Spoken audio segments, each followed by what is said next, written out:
तो मैंने PhD इन Islamic studies मैंने किया। तकरीबन 8 साल पहले मैं इधर आया और हम मुख्तलिफ मज़ाहिब के बारे में सीखते हैं। आपको कितनी ज़ुबानों पर अबूर हासिल है? मेरे पास 4 ज़ुबान हैं, डच है, इंग्लिश है, इंडोनेशियन एंड उर्दू। ये इतना अजीब बात नहीं है कि लोग मुख्तलिफ ज़ुबान बोल सकते हैं। मैं दूसरी ज़ुबान भी कर सकता, मेरे पास और भी ज़ुबान है। इंडोनेशिया छोड़कर मैं PhD किया इंडिया में, अलीगढ़ मुस्लिम यूनिवर्सिटी में। नॉर्दर्न इलाका, हुंजा वगैरह बहुत खूबसूरत जगह है। हमेशा लाहौर में रहना ये मुमकिन नहीं है। अस्सलाम वालेकुम, आप डेली स्टोरीज ऑफ पाकिस्तान देख रहे हैं। मैं तलहा सुलहरी हूँ। नाजरीन, जो शख्सियत आप मेरे साथ देख रहे हैं, इनका नाम डॉक्टर हरमन है और ऑस्ट्रेलिया से इनका ताल्लुक है। वतन अजीज पाकिस्तान की निजी यूनिवर्सिटी मिनहाज में ये रिलीजियस एंड फिलोसफी के जो स्टूडेंट्स हैं उनको पढ़ाते भी हैं और school of religious and philosophy के ये हेड भी हैं। इनकी एजुकेशन की बात की जाए तो इन्होंने PhD इन इस्लामिक स्टडीज किया है। इनकी मजीद डिटेल क्या है वो इन्हीं से जानते हैं, लेकिन ये डिटेल इनसे जानने से पहले जो ये स्पेशलिटी हमें अपनी बताने जा रहे हैं, जब ये गुफ्तगू करेंगे तो आप हैरान हो जाएंगे कि कोई वाइट मैन इतनी अच्छी उर्दू कैसे बोल सकता है। अगर आपको मेरी बात पे यकीन नहीं है तो अभी आपको पता लग जाएगा। डॉक्टर हरमन, सबसे पहले तो ये बताएं कि आप ऑस्ट्रेलिया से पाकिस्तान कब तशरीफ लाए और आपने ऑस्ट्रेलिया छोड़कर पाकिस्तान में ही क्यों पढ़ाना प्रेफर किया? Short answer is job satisfaction. मैं इधर खुश हूँ, मैं इधर कुछ काम कर सकता हूँ और हर इंसान कोई काम करना चाहते हैं, कोई खिदमत करना चाहते हैं। ये ज़िंदगी का मकसद है। अगर हम वैसे ही बेरोज़गार हैं तो हम खुश नहीं होते। तो मैं जॉब सेटिस्फेक्शन हासिल करता हूँ। खुदा का शुक्र है, यूनिवर्सिटी का शुक्र है कि मैं इधर आ सकता हूँ, कोई खिदमत कर सकता हूँ मेरी उम्र में। ये है शॉर्ट आंसर। ठीक हो गया जी। तो ये बताएं कि आप ऑस्ट्रेलिया से कब पाकिस्तान तशरीफ लाए और इससे पहले आप कहाँ किन किन ममालिक में पढ़ते रहे? पहले मैं इंडोनेशिया में था। मैं तकरीबन 15 साल इंडोनेशिया में यूनिवर्सिटीज़ में पढ़ाता था। Christian education, Christian theology, Christian teaching, Bible study, मज़हब से ताल्लुक़। लेकिन आहिस्ता आहिस्ता मैं महसूस करता हूँ कि सिर्फ मसीहियत के अंदर रहना, मसीही तालीम देना ये काफ़ी नहीं है, क्योंकि ये इंडोनेशिया भी एक मुस्लिम मुल्क है, ज़्यादातर लोग मुसलमान हैं। तो मैंने सोचा आज का तकाज़ा ये है कि आप दूसरे मज़हब भी जानते हैं। तो मैंने PhD इन इस्लामिक स्टडीज़ मैंने किया।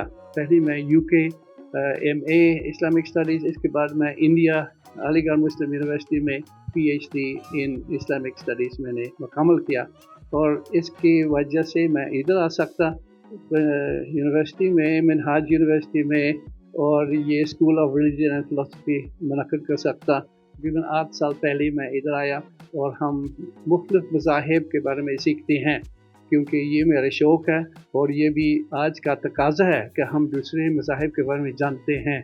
अगर नहीं तो गलतफ़हमी हो जाएगा, झगड़ा हो जाएगा, तासुब पैदा हो जाएगा और जंग भी हो सकता है। आप बड़ी माशाल्लाह से उर्दू बड़ी अच्छी बोलते हैं, तो ये उर्दू आपने कब सीखी थी? और इतनी अच्छी उर्दू, मतलब अब समझ से बाहर है कि एक वाइट मैन जो है जिसका बैकग्राउंड टोटली इंग्लिश वाला है, वो इतनी अच्छी उर्दू कैसे बोल लेते हैं? तो आजकल ये भी तकाज़ा है कि हम दूसरी ज़बान जानते हैं। अगर हम सफ़र करते हैं तो हम दूसरी ज़बान सीखते हैं। ये इतना अजीब बात नहीं है कि लोग मुख्तलिफ ज़बान बोल सकते हैं। मैं दूसरी ज़बान भी कर सकता, मेरे पास और भी ज़बान है। जब मैं 15 साल इंडोनेशिया में रहा, वहाँ ज़बान मैं भी इस्तेमाल करता था। तो इधर आकर मैं ज़रूरी महसूस करता कि उर्दू सीखना। तो मैंने कोर्स फॉलो किया और आहिस्ता आहिस्ता मैंने पढ़ना भी शुरू किया, अखबार पढ़ना, जर्नल्स पढ़ना। आहिस्ता आहिस्ता मेरी वोकेबलरी कुछ इजाफा हो गया और मैं इस्तेमाल कर सकता हूँ पढ़ाने में भी, स्कूल में भी, स्टूडेंट्स के सामने। तो इसकी वजह से। आपको कितनी ज़ुबानों पर अबूर हासिल है? मेरे पास 4 ज़ुबान हैं, डच है, इंग्लिश है, इंडोनेशियन एंड उर्दू। लेकिन दूसरी ज़बान भी पढ़ सकता, फ्रेंच और ग्रीक और अरबी मैं भी पढ़ सकता हूँ, लेकिन बोल नहीं सकता। डॉक्टर हरमन, जैसे कि आपने बताया कि आपने PhD इन इस्लामिक स्टडीज़ किया, तो आपने इस्लामिक स्टडीज़ में ही क्यों PhD की, किसी और स्टडीज़ में क्यों नहीं की? मैं ऑलरेडी समझाया आपको कि میں محسوس کرتا تھا کہ پہلے میں مسیحیت کے بارے میں مصروف تھا، لیکن صرف مسیحی اسٹوڈنٹس کے ساتھ صرف مسیحیت کے بارے میں بات کرنا آج کل کافی نہیں ہے۔ ہم دوسرے مذاہب کے بارے میں بھی بات کرنا چاہیے اور پتہ ہونا چاہیے۔ یہ صرف ہماری ضرورت نہیں ہے جو مسیحی ہونے کے ناطے، لیکن یہ مسلمان کی ضرورت بھی ہے دوسرے مذاہب کے بارے میں پتہ ہونا۔ اگر نہیں، اس کا نتیجہ ہے ہم اپنی زبان اچھی طرح، اپنی مذہب اچھی طرح سے نہیں سمجھتے ہیں۔ ہم صرف ایک پہلو سے دیکھیں گے، شاید تعصب بھی ہمارے اندر رہے گا۔ تو دوسرے مذاہب سیکھنے کا فائدہ یہ ہے کہ ہم اپنے مذہب بہتر سمجھتے ہیں اور اچھی طرح سے سمجھ سکتے ہیں۔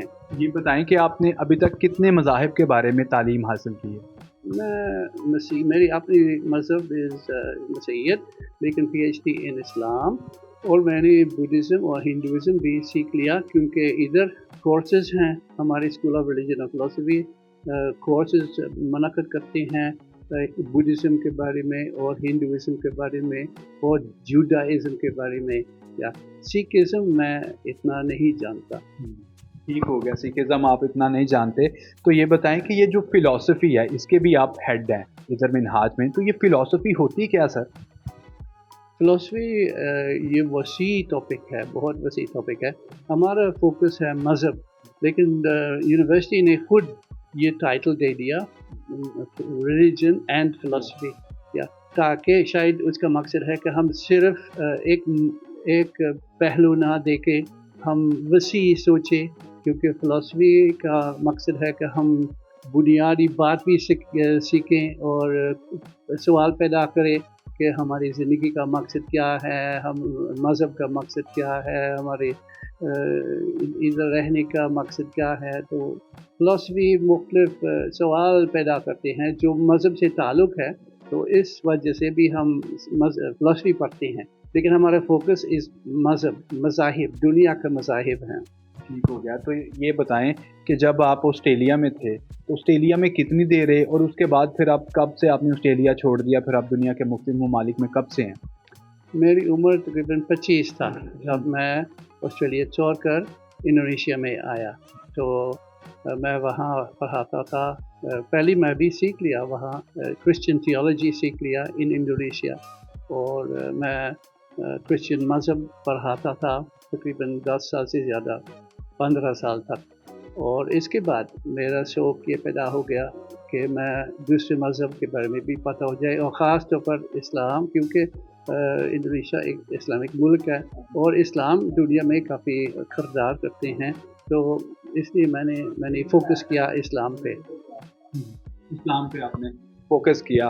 تو انڈونیشیا میں آپ نے 15 سال گزارے، پاکستان میں آپ کو 8 سال ہو گئے ہیں۔ تو جب آپ انڈونیشیا میں تھے تو تب آپ نے پی ایچ ڈی کر لی ہوئی تھی یا پی ایچ ڈی بعد میں کیا آپ؟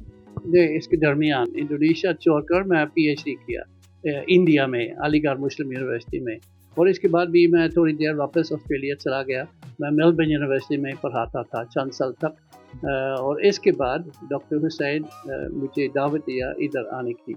سو میں پی ایچ ڈی کرنے کے بعد تقریباً 5 سال آسٹریلیا میں رہا، اور اس کے بعد پاکستان میں آ گیا۔ ٹھیک ہو گیا۔ تو اب ہم انٹرویو کو اختتام کی طرف لے کر جاتے ہیں۔ تو آخر میں آپ سے یہ پوچھنا چاہوں گا کہ پاکستان میں صرف آپ پڑھاتے ہیں یا پاکستان کی بیوٹیفل پلیسز پر گھومتے پھرتے بھی ہیں؟ لاہور میں آپ کہاں گھومتے پھرتے ہیں؟ لاہور کے کھانے آپ کو کون کون سے پسند ہیں؟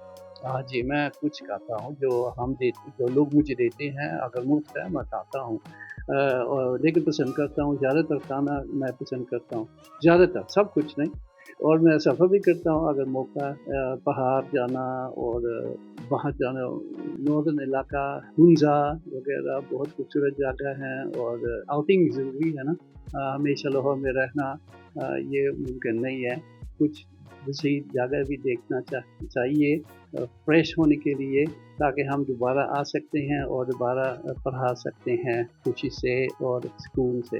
لاہور میں آپ کو کون سی جگہ سب سے زیادہ پسند ہے، اور لاہور میں جو سب سے زیادہ ڈش آپ کو اچھی لگتی ہے وہ کون سی ہے؟ میں سب سے اچھا جگہ لاہور میں ماڈل ٹاؤن پارک، میں واک کرتا ہوں، کھانا میرے لیے اتنا اہم بات نہیں ہے، واک کرنا ضروری ہے، ورزش کرنا، فٹ ہونا، یا ماحول دیکھنا، درخت دیکھنا، پھول دیکھنا، ایسی مجھے پسند کرتا ہوں. نیچرل لور یا نیچر لور، بالکل ٹھیک ہے. اس کی وجہ سے میں صحت ہوں. کھانا یہ بھی ضروری ہے لیکن یہ میرا فوکس نہیں ہے. بہت شکریہ آپ کے وقت کا. جی تو ناظرین، آپ نے ڈاکٹر ہرمن کا انٹرویو ملاحظہ کیا. کامنٹ سیکشن میں اپنی رائے کا اظہار کیجیے گا. ہمارے channel daily stories of Pakistan کو لازمی سبسکرائب کیجیے گا. ہمیں دیجیے اجازت. اللہ نگہبان.